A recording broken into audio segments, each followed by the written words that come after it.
What I saw when I returned home after working overtime was my husband holding down our daughter and forcing her to drink something, while his mother watched silently.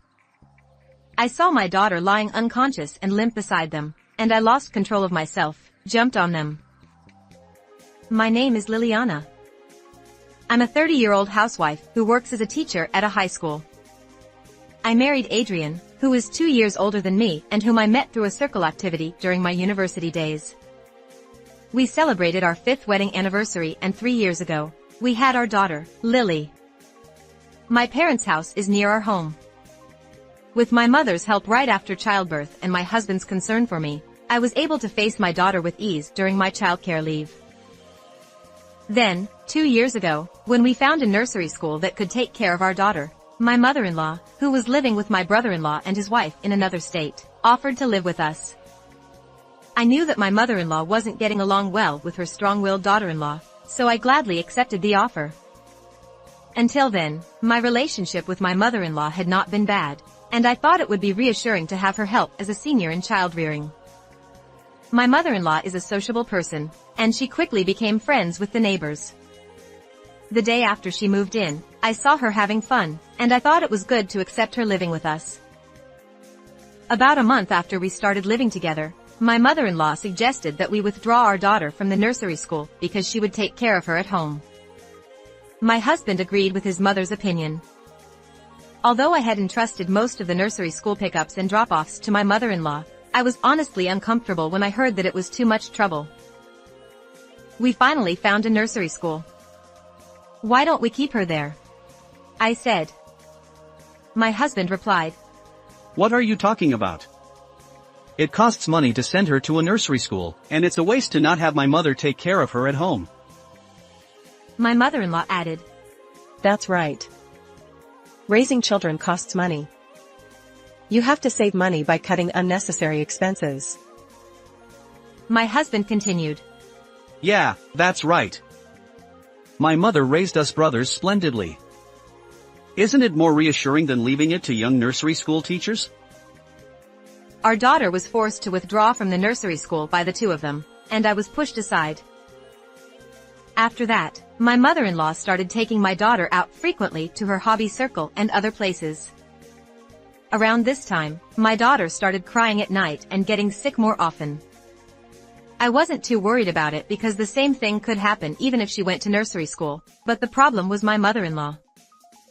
She refused to approach my daughter when she was feeling unwell because she didn't want to catch the illness, and in the end, I had to take time off work or leave my daughter with a local childcare supporter. Sometimes I wondered if there was any point in choosing home childcare. Fortunately, with the understanding and support of my colleagues at work, I was able to get help even if I had to take sudden time off, and I was able to overcome it with my mother's help. But I couldn't just rely on my colleagues, and my mother was also working, so I felt bad about relying on them too much. When my daughter was feeling unwell and crying, I was exhausted both physically and mentally, and I began to think that I had no choice but to give up my job. Then my husband's debt came to light. He had failed in an investment he had started to earn pocket money. I couldn't quit my job, so if I couldn't rely on my mother-in-law anymore, I had no choice but to look for a nursery school where my daughter could go back to. However, my mother-in-law was living with us, and it became difficult to pass the nursery school entrance examination. When I was at a loss, my mother-in-law told me that her son's debt was because of her and asked me to leave my daughter to her. As she said, my mother-in-law became actively involved in raising my daughter, and when she got sick again, she took care of her, so I was able to continue working. When my daughter took the medicine prescribed by the hospital, she slept better and cried less than before. Sometimes I talked with my husband that our daughter had gotten a lot better. However, my daughter's night crying became even worse. My mother-in-law scolded her, saying, "I've never heard of a child crying so much at night." And my husband continued to take out his frustration on me. Even after I returned to work, I tried to go home as early as possible and take care of my daughter, but this year, I became a homeroom teacher for high school students, which made it difficult. My husband also became busy due to a department transfer, and the burden on my mother-in-law increased. My family was still sleep-deprived because my daughter's night crying didn't improve at all. My mother-in-law, who had been using sleeping pills regularly, decided to get a stronger prescription, which made me feel sorry for her. But when my husband and mother-in-law started taking sleeping pills together, their sleep deprivation seemed to be relieved. I couldn't take medicine to sleep, so I continued to have difficult days, but I decided that there was no other way to spend time with my daughter. My husband and his mother were able to sleep better when they were frustrated with my daughter's night crying, and my daughter became more calm when she was with me. For now, I was relieved. Around autumn, there were a series of school events and I had to follow up with students who were worried about their future studies. I couldn't take time off, and my daughter's night crying worsened again. I had to apologize to my husband and mother-in-law and beg them to stop taking sleeping pills. They reluctantly accepted my request, but my daughter started to become drowsy and lethargic during the day. I noticed this change in my daughter's behavior and decided to talk to my husband about it. "You know, Lily seems a little strange," my husband replied. Really? I don't really care. "She's not paying attention when I call her name, and it's worrying me. Maybe we should have her checked at the hospital." What? That's an exaggeration. Maybe she's sleeping more during the day because her night crying has subsided. "I still think I should take her to the hospital tomorrow." Okay. I'm off tomorrow, so I'll take Lily to the hospital with my mother. You have to prepare for your final exams, right? You don't need to take the day off. "Is that okay?" "Thank you." Although I was a little worried about my daughter's behavior, I decided to go to work the next day since he would be accompanying her. That day, I had to deal with my students' parents and came home late. I sent my husband a message during the day, but I only received a reply that said everything was fine, and I was worried about my daughter. When I got out of the car, I heard my daughter crying. Was she crying because she couldn't sleep tonight? I hurried home. When I entered the house, the bedroom door was open, and I could hear my daughter crying and my husband shouting. "You don't have to shout even if you're frustrated," I thought as I entered the bedroom. What I saw was my husband holding down my daughter and forcing her to drink something. My mother-in-law was just looking at my daughter next to him, looking annoyed. I saw my daughter flailing her arms and legs violently under my husband's body and let out a silent scream. The next moment, I punched my husband in the face and slapped my mother-in-law's cheek. What are you doing? After both of them held their cheeks for a moment, they started to criticize me for holding my daughter. What are you doing? What kind of person are you? You hit us out of nowhere. Shut up. You're a father who holds down a 3-year-old child, and you're a grandmother who just watches it happen. You both deserve it. My husband and mother-in-law were silenced by my unusual behavior. My daughter, who I thought had stopped crying, took shallow breaths and went limp in my arms. "What did you give Lily to drink?" Medicine. "What kind of medicine?" It's just medicine. Right, Mom? Yes. It's what we got from the hospital. I held my daughter and looked for the medication instructions. There was no medicine prescribed today. There shouldn't be any over-the-counter medicine that my daughter can drink, let alone any leftover medicine from before.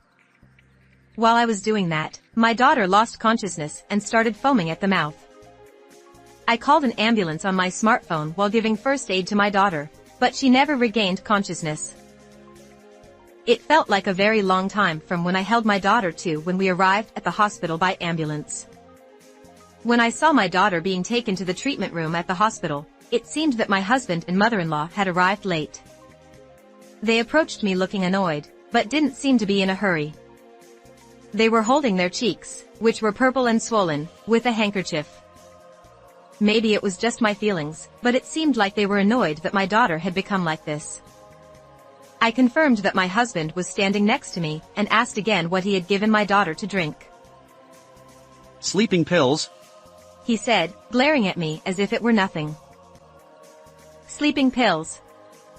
Is it normal to prescribe sleeping pills to children? I was surprised and exclaimed because I had heard that using sleeping pills on young children is done under the supervision of doctors or nurses. No. It's medicine prescribed to mom. My husband replied. What? Did you give her adult medicine? It was a hassle to crush it and dissolve it in water to make it easier to drink. He said. But it helped her sleep well. It seemed like you were busy with work, so I thought I'd help you out. Is this the first time you've given her sleeping pills? When she was sick with a cold before, she slept well after taking medicine from the hospital. I remembered that and started giving her sleeping pills to help her sleep. What are you guys thinking, giving such things to a child? It can't be helped. I'll get sick if I don't sleep at night. My husband said. I have a constitution that requires me to take sleeping pills, but I couldn't do that because of that child. My mother-in-law said. Are these people really the same human beings in front of me? Giving adult medicine, let alone crushing tablets, to put a young child to sleep is far beyond my common sense, and I couldn't even speak. The reason why Lily's night crying doesn't stop is because you don't discipline her, right? That's right. You're always spoiling her, so she's so selfish. Even though you can't thank me and my mother enough, you do something like this. Jeez, I can't stand it anymore. The husband strokes his cheek again. That's my line. Huh? When the husband tried to grab me, a young man in a white coat appeared from behind and glanced at us with a stern face. This is a hospital. Please refrain from speaking loudly. Sorry. This rubbish is. Not rubbish, she is. But, if she had just kept quiet without arguing, my son wouldn't have raised his voice so much, would he?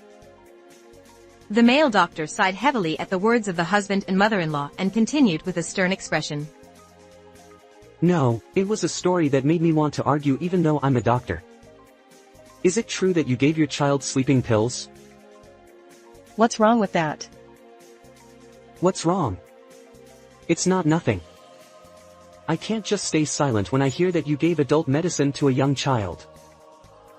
The husband and mother-in-law were a little taken aback by the doctor's angry tone, but they soon had a look of dissatisfaction on their faces. We were suffering from the child's night crying. You can't understand how we feel since you're not the one involved. Certainly, there are many people who are struggling with a child who cries at night. However, giving your daughter sleeping pills is not a reason to put her in danger. What are you talking about? It's medicine prescribed by the hospital, isn't it? It's safe. No.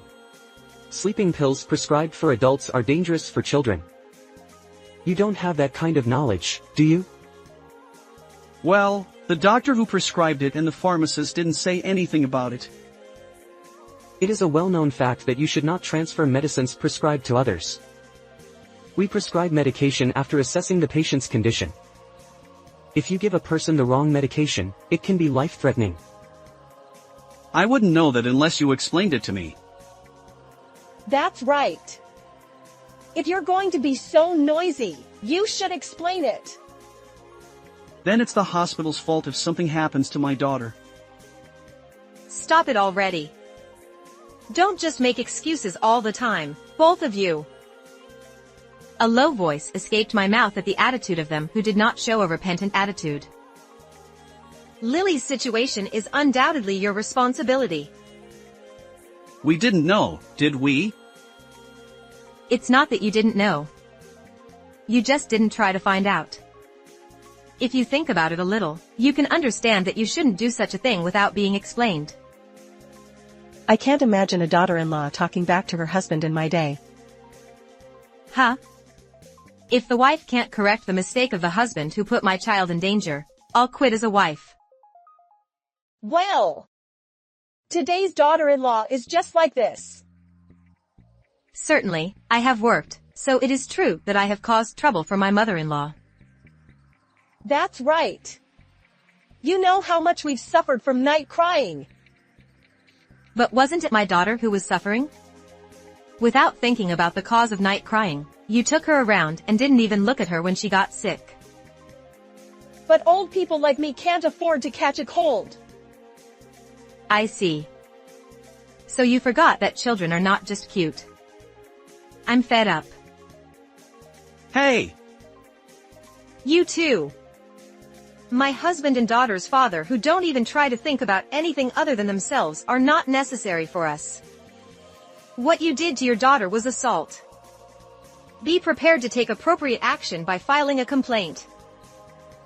Then, the doctor contacted the police and the child welfare center, and the husband and mother-in-law were arrested and detained. My daughter had been using a large amount of sleeping pills, but fortunately she was able to survive.